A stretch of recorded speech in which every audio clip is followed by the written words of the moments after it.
Nah ini Habib ki goblok-goblok langkah sing bisa ngomong. Langkah sing bis. Mulane sing arane Bahar Smith maca kitab iku walik, Pak.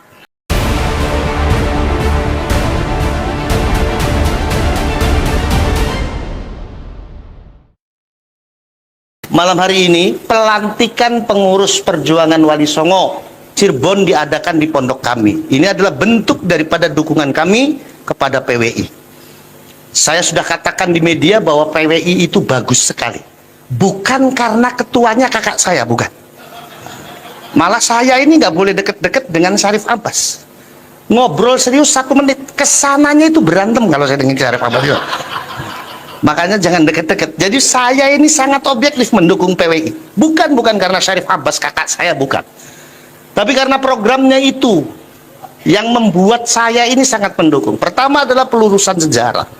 Dimana di hari ini kita menghadapi satu tantangan. Banyak sekali oknum-oknum yang menyelewengkan sejarah kita. Dari mulai NU, yang menurut saya pribadi itu bukan hanya sebagai sebuah organisasi atau jamaah, tapi NU itu amanat syariat bagi saya. Di hari ini ada oknum-oknum yang membelokkan sejarah NU. Yang kedua adalah pemalsuan nasab, di mana pemalsuan nasab ini dipakai oleh mereka untuk mengelabui dan mendoktrin masyarakat dengan tidak baik. Di darah saya ini ada darah Rasulullah, di darah saya ini ada darah Nabi Muhammad SAW, tetapi itu bukan sebagai sebuah contoh tauladan, itu dipakai dan dipergunakan untuk membohongi masyarakat, bahkan yang lebih kejam daripada itu untuk menindas masyarakat. Yang padahal secara nasab, kajian dari Kiai Imaduddin Osman ini hal yang sangat luar biasa, membuktikan bahwa secara nasab mereka ini batal, bukan turunannya Kanjeng Nabi, yang justru malah turunannya Kanjeng Nabi itu adalah keturunan Wali Songo. Saya cucunya Syekh Syarif, begini-begini kata saya di turunannya Nabi. Ada yang ngomong, masa turunan Nabi cungure pesek kiri jari kita.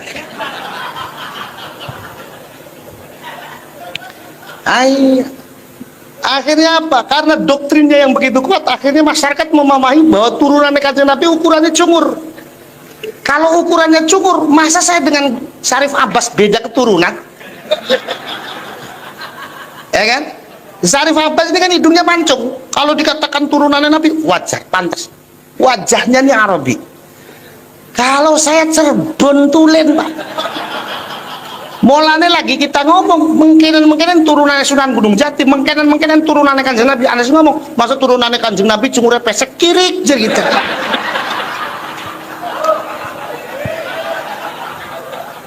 Ya boleh.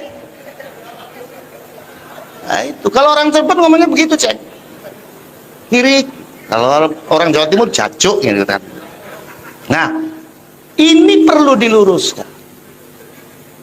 Kiai Imaduddin mengupas soal nasab, yang kemudian ditemukan pada dasarnya adalah kita yang memiliki jalur nasab yang pas dengan Rasulullah. Tujuannya adalah bukan untuk sombong-sombongan, tujuannya adalah bukan untuk dipamerkan, tapi tujuannya adalah sebagai contoh toladan bagi pribadi kita. Saya sampai di hari ini jangankan nyontoh Kanjeng Nabi, nyontoh bapaknya sendiri saja saya belum bisa, apalagi nyontoh kakek saya. Diceritakan yang namanya Mbah Mutaat ini besok dinyatakan umur 15 tahun itu sudah berpuasa, sampai ketika wafatnya beliau ini dalam kondisi berpuasa.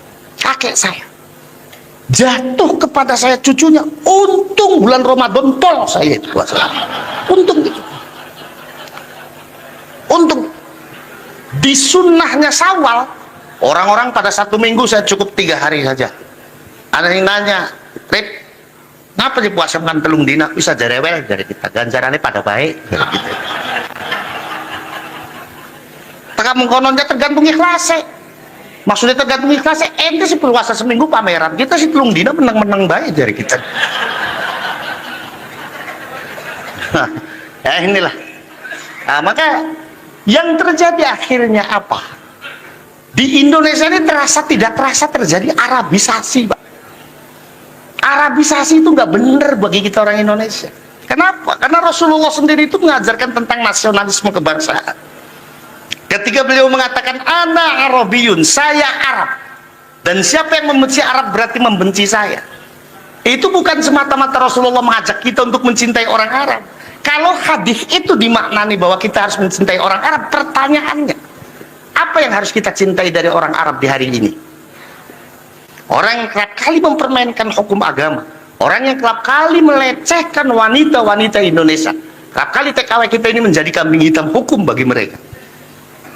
Rasulullah mengatakan ana Arabiyun, itu nasionalisme kebangsaan. Kenapa? Sebab kalau kita teliti dari sisi nasabnya, yang namanya Rasulullah itu sejatinya bukan orang Arab, Pak. Rasulullah itu Mu'arrab, orang yang diarabkan. Beliau adalah cicit dari Nabi Ismail alaihissalam. Nabi Ismail adalah putra dari Nabi Ibrahim alaihissalam. Semenjak kapan Nabi Ibrahim hidup di Arab? Beliau dilahirkan di Babilonia.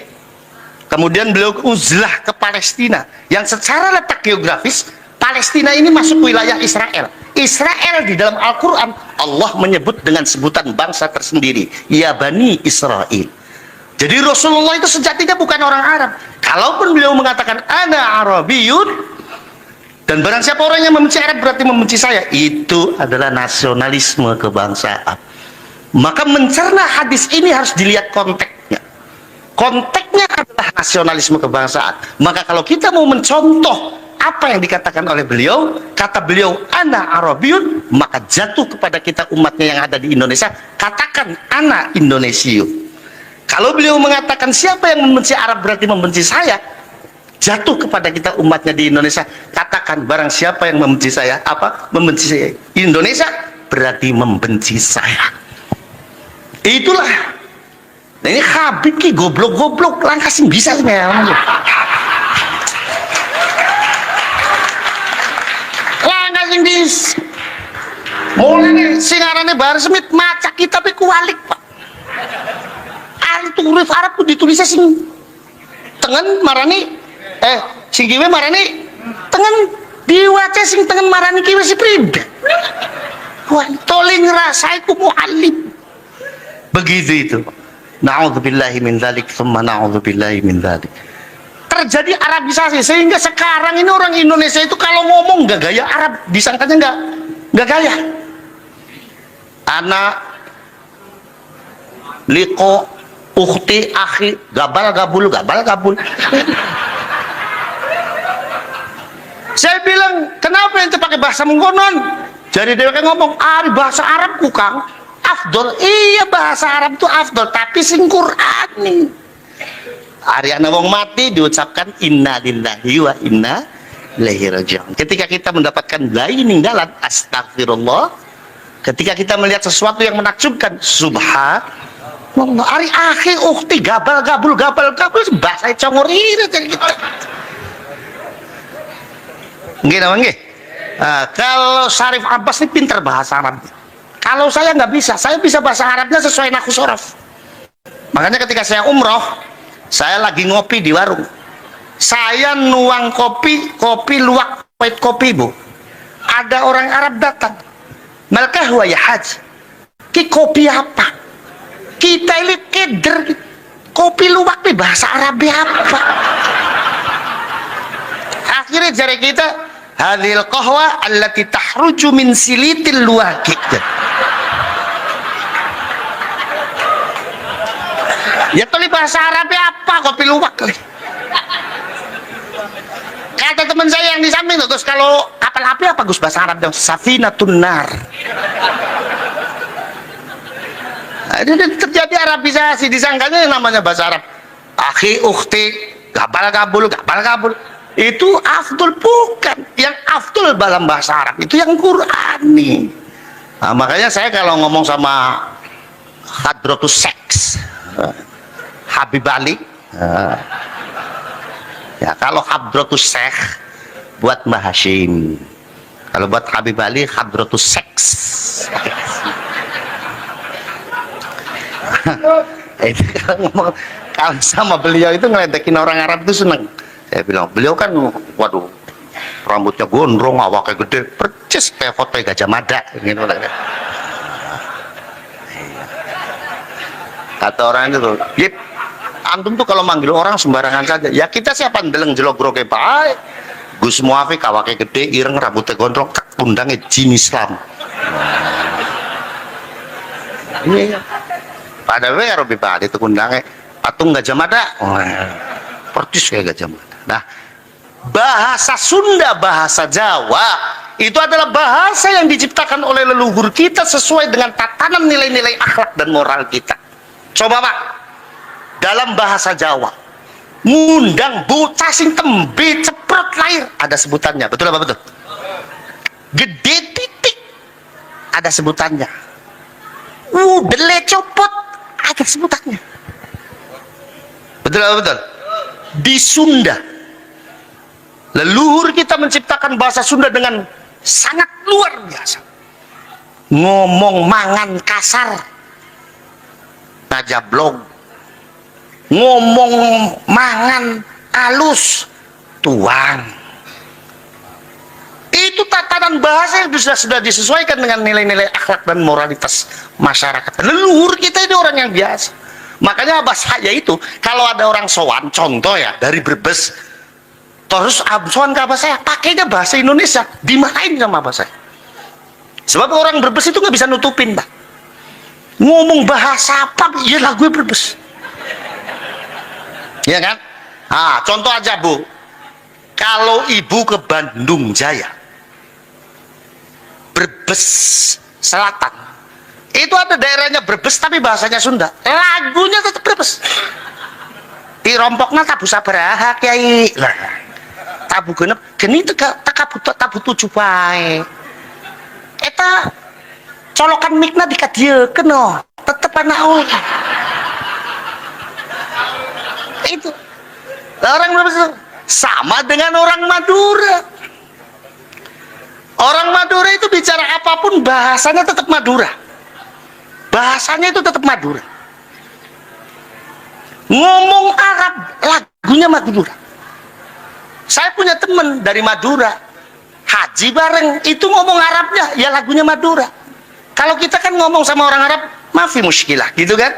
Kalau orang Arab enggak ada tasdid, apa kalau Madura ada tasdidnya, mafi muskilah. Tetap. Nah, jadi kita ini memang diminta dan kita ini harus menjadi muslim yang bijak, yaitu dengan mencintai budaya kita sendiri.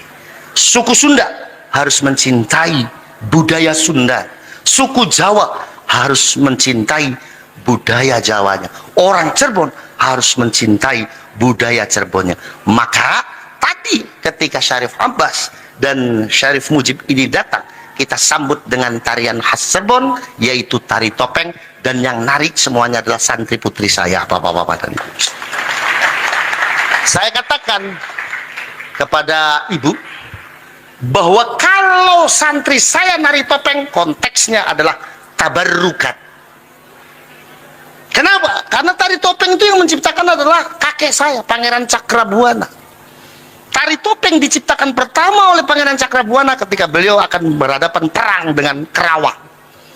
Di mana Pangeran Cakrabuana ini ketika perangnya Kerawang nantang, Pangeran Cakrabuananya nggak mau perang. Jangan perang. Perang itu nggak ada yang untung. Kerawangnya tetap nantang. Dibikinlah gerakan kedua, namanya adalah Kelana Kesatria. Kalau gerakan pertama namanya Kelana Gandrung.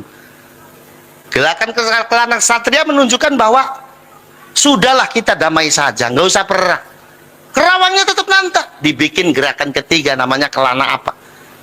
Akhirnya dengan sangat terpaksa Pangeran Cakrabuana menerima tantangan Kerawang, terjadilah perang, Kerawangnya kalah, dan dibikin gerakan ketiga Kelana apa yang menunjukkan bahwa gerakan itu bahwa tuh saya sudah ngomong sama kamu, kalau perang kamu yang kalah. Sudah, sekarang nggak usah perang, saya maafkan, ayo kita bareng-bareng lagi. Itu Pangeran Cakrabuana.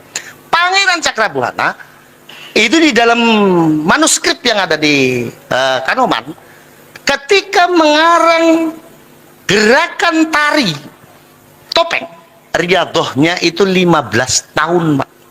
Beliau tidak mau memakai ucapan, beliau mau menjawabnya pakai gerakan. Dikatakan, kenapa Pangeran? Karena takut terjadi fitnah lisan. Sebegitu hebatnya beliau dalam menciptakan gerakan tari, kita yang tidak paham dengan itu semua, kita hanya bisa mengkafirkan, bahkan mengharamkan. Jare wong Cirebone sekali kiri tetap kiri.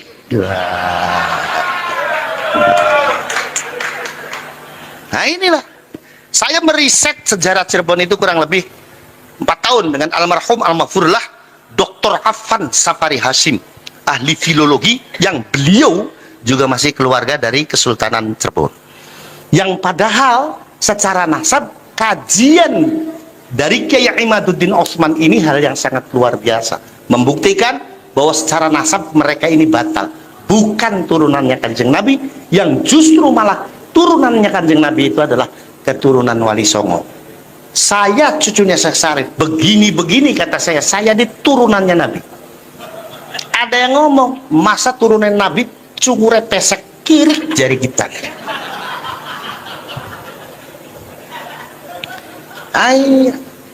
Akhirnya apa? Karena doktrinnya yang begitu kuat, akhirnya masyarakat memahami bahwa turunan Kanjeng Nabi ukurannya cungur. Kalau ukurannya cungur, masa saya dengan Syarif Abbas beda keturunan? Ya kan? Syarif Abbas ini kan hidungnya mancung. Kalau dikatakan turunannya Nabi, wajar, pantas. Wajahnya nih Arabi. Kalau saya Cirebon Tulen, Pak. Mulane lagi kita ngomong mungkinan turunannya Sunan Gunung Jati, mungkinan turunannya Kanjeng Nabi. Anas ngomong, masa turunannya Kanjeng Nabi cungure pesek kiri aja gitu.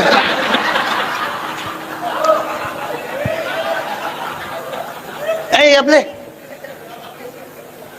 Nah, itu kalau orang Cirebon ngomongnya begitu, cek. Kiri. Kalau orang Jawa Timur jajuk gitu kan. Nah, ini perlu diluruskan. Kiai Imaduddin mengupas soal nasab, yang kemudian ditemukan pada dasarnya adalah kita yang memiliki jalur nasab yang pas dengan Rasulullah. Tujuannya adalah bukan untuk sombong-sombongan, tujuannya adalah bukan untuk dipamerkan, tapi tujuannya adalah sebagai contoh toladan bagi pribadi kita. Saya sampai di hari ini, jangankan nyontoh Kanjeng Nabi, nyontoh bapaknya sendiri saja saya belum bisa, apalagi nyontoh kakek saya. Diceritakan yang namanya Mbah Mutaat ini besok dinyatakan umur 15 tahun itu sudah berpuasa, sampai ketika wafatnya beliau ini dalam kondisi berpuasa. Kakek saya jatuh kepada saya cucunya, untung bulan Ramadan tol saya itu puasa, untung di sunnahnya Syawal orang-orang pada 1 minggu, saya cukup 3 hari saja. Ada yang nanya, Rip, kenapa di puasa bukan telung dina? Bisa jarewel dari kita, ganjarannya pada baik dari kita.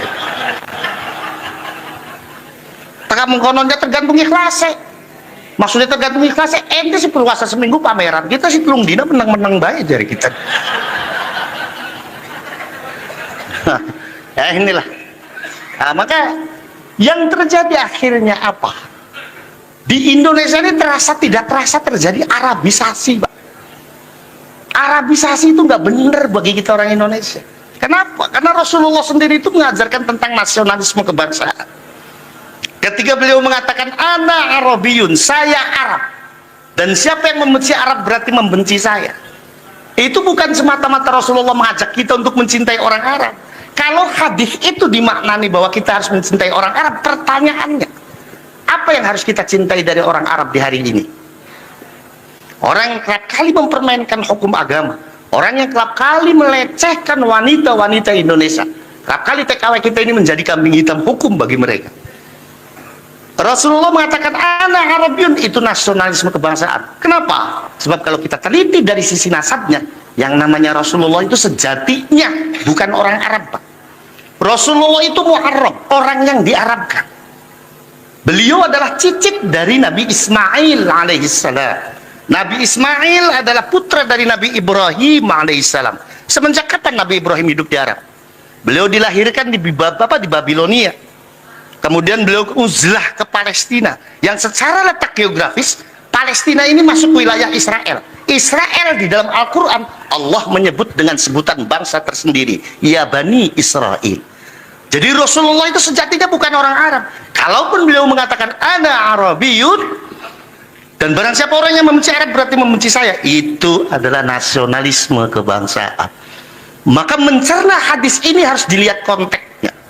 Konteksnya adalah nasionalisme kebangsaan. Maka kalau kita mau mencontoh apa yang dikatakan oleh beliau, kata beliau ana Arabiyun, maka jatuh kepada kita umatnya yang ada di Indonesia, katakan ana Indonesiu. Kalau beliau mengatakan siapa yang membenci Arab berarti membenci saya, jatuh kepada kita umatnya di Indonesia, katakan barang siapa yang membenci saya, membenci saya Indonesia berarti membenci saya. Itulah. Nah ini Habib ki goblok-goblok langkah sing bisa ini ya. Langkah sing bis. Mulai nih singarane Bahar Smith maca kitab kualik Pak. Itu huruf Arab tuh ditulisnya sing tengen marani sing kiwe marani tengen diwaca sing tengen marani kiwe si prida. Wah toling rasaiku muallim. Begitu itu. Na'udzubillahi min dzalik tsumma na'udzubillahi min dzalik. Terjadi Arabisasi sehingga sekarang ini orang Indonesia itu kalau ngomong nggak gaya Arab, disangkanya nggak gaya. Anak liko ukhti akhi gabal gabul.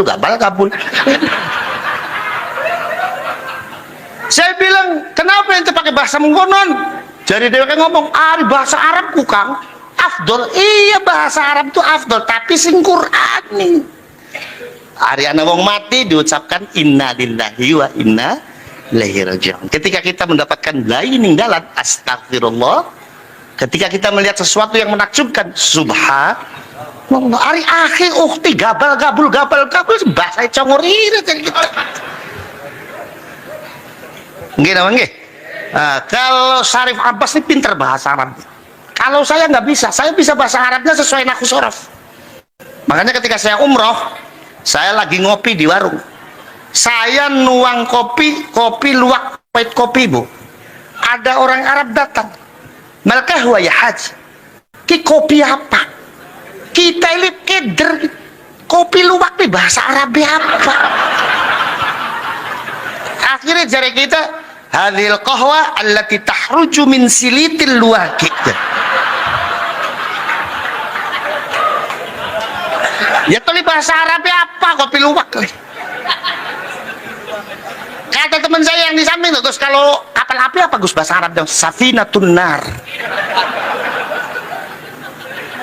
Ini terjadi Arabisasi, disangkanya yang namanya bahasa Arab.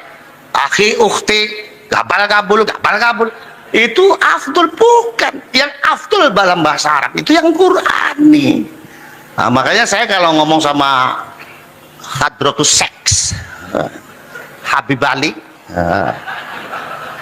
ya kalau Hadratus Syekh buat Mbah Hashim, kalau buat Habib Ali Hadratus Seks. Itu kalau ngomong kalau sama beliau itu ngeledekin orang Arab itu seneng. Saya bilang beliau kan waduh rambutnya gondrong awaknya gede percis kayak foto Gajah Mada gitu. Kata orang itu Gip, antum tuh kalau manggil orang sembarangan saja. Ya kita siapa ndeleng jelogrok bae. Gus Muafik awake gede, ireng, rambutnya gondrong, tak undangnya jin Islam. Iya. Pada we Robi Bali itu undangnya patung Gajah Mada. Percis kayak Gajah Mada. Nah, bahasa Sunda, bahasa Jawa itu adalah bahasa yang diciptakan oleh leluhur kita sesuai dengan tatanan nilai-nilai akhlak dan moral kita. Coba Pak, dalam bahasa Jawa ngundang bocah sing tembe ceprot lahir ada sebutannya, betul apa betul? Gede titik ada sebutannya, dele copot ada sebutannya, betul apa betul? Di Sunda leluhur kita menciptakan bahasa Sunda dengan sangat luar biasa. Ngomong mangan kasar najablog, ngomong mangan alus tuang. Itu tatanan bahasa yang sudah disesuaikan dengan nilai-nilai akhlak dan moralitas masyarakat. Leluhur kita ini orang yang biasa. Makanya abah saya itu kalau ada orang sowan, contoh ya dari Brebes, Terus absuan ke abah saya, pakainya bahasa Indonesia, dimarahin sama abah saya. Sebab orang Brebes itu nggak bisa nutupin, Pak. Ngomong bahasa apa, ya lagu Brebes. Ya kan? Nah, contoh aja, Bu. Kalau ibu ke Bandung Jaya, Brebes Selatan, itu ada daerahnya Brebes tapi bahasanya Sunda. Lagunya tetap Brebes. Dirompokna tabu sabaraha kiai. Lah, tabu genep geni tabu tujuh bae. Eta colokan mikna dikadiekeun no, tetep anak euy. Itu orang Brebes sama dengan orang Madura. Orang Madura itu bicara apapun bahasanya tetap Madura. Bahasanya itu tetap Madura. Ngomong Arab lagunya Madura. Saya punya teman dari Madura, haji bareng, itu ngomong Arabnya ya lagunya Madura. Kalau kita kan ngomong sama orang Arab mafi muskilah gitu kan. Kalau orang Arab enggak ada tasdid, apa kalau Madura ada tasdidnya, mafi muskilah. Nah, tetap. Nah, jadi kita ini memang diminta, dan kita ini harus menjadi muslim yang bijak, yaitu dengan mencintai budaya kita sendiri. Suku Sunda harus mencintai budaya Sunda, suku Jawa harus mencintai budaya Jawanya, orang Cirebon harus mencintai budaya Cirebonnya. Maka tadi ketika Syarif Abbas dan Syarif Mujib ini datang, kita sambut dengan tarian khas Cirebon, yaitu tari topeng, dan yang narik semuanya adalah santri putri saya, bapak-bapak dan ibu. Saya katakan kepada ibu bahwa kalau santri saya nari topeng, konteksnya adalah tabarrukat. Kenapa? Karena tari topeng itu yang menciptakan adalah kakek saya, Pangeran Cakrabuana. Tari topeng diciptakan pertama oleh Pangeran Cakrabuana ketika beliau akan berhadapan perang dengan Kerawang. Di mana Pangeran Cakrabuana ini ketika perangnya Kerawang nantang, Pangeran Cakrabuananya nggak mau perang. Jangan perang. Perang itu nggak ada yang untung. Kerawangnya tetap nantang. Dibikinlah gerakan kedua, namanya adalah Kelana Kesatria. Kalau gerakan pertama namanya Kelana Gandrung. Gerakan Kelana Kesatria menunjukkan bahwa sudahlah kita damai saja, nggak usah perang. Kerawangnya tetap nantang. Dibikin gerakan ketiga namanya Kelana apa? Akhirnya dengan sangat terpaksa Pangeran Cakrabuana menerima tantangan Kerawang, terjadilah perang, Kerawangnya kalah, dan dibikin gerakan ketiga Kelana apa yang menunjukkan bahwa gerakan itu, bahwa tuh saya sudah ngomong sama kamu, kalau perang kamu yang kalah, sudah sekarang nggak usah perang, saya maafkan, ayo kita bareng-bareng lagi. Itu Pangeran Cakrabuana.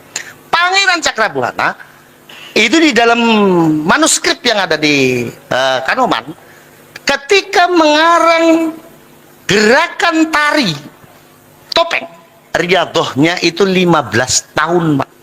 Beliau tidak mau memakai ucapan, beliau mau menjawabnya pakai gerakan. Dikatakan, kenapa Pangeran? Karena takut terjadi fitnah lisan.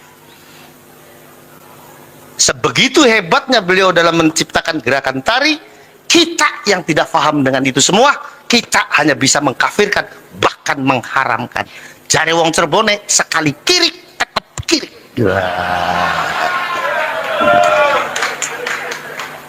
Nah inilah, saya meriset sejarah Cirebon itu kurang lebih 4 tahun dengan almarhum almarhumlah Dr. Affan Safari Hashim, ahli filologi yang beliau juga masih keluarga dari Kesultanan Cirebon. Meriset dan saya menemukan semuanya, sampai sintren maknanya apa, banyak sekali. Telembuk itu riset nih. Cuma beli ketemu jawabannya ngapa sih Rada di terembuk, beli ketemu jawabannya. Jadi sekali lagi saya sangat mendukung PWI, bahkan di kedepannya PWI Cirebon harus lebih maju. PWI Cirebon harus lebih maju. PWI Cirebon harus lebih maju. Ingat, di pundak kita ada amanah perjuangan dari Wali Songo, yang itu adalah guru bagi ulama-ulama kita di Jamaiyah Nahdlatul Ulama. Itu saja, sekali lagi selamat datang di Pondok Pesantren Nahdlatul Ummah. Saya mohon ziyadah doa dari para kiai, mudah-mudahan saya diberikan kekuatan untuk terus mengemban amanat dari almarhum al-mafurlah As-Sayyid Asy-Syarif Kiai Al-Hajj Fuad Hashim Al-Husaini. Terima kasih, mohon maaf, wallahul muwaffiq ila aqwamit thoriq. Wassalamualaikum warahmatullahi wabarakatuh.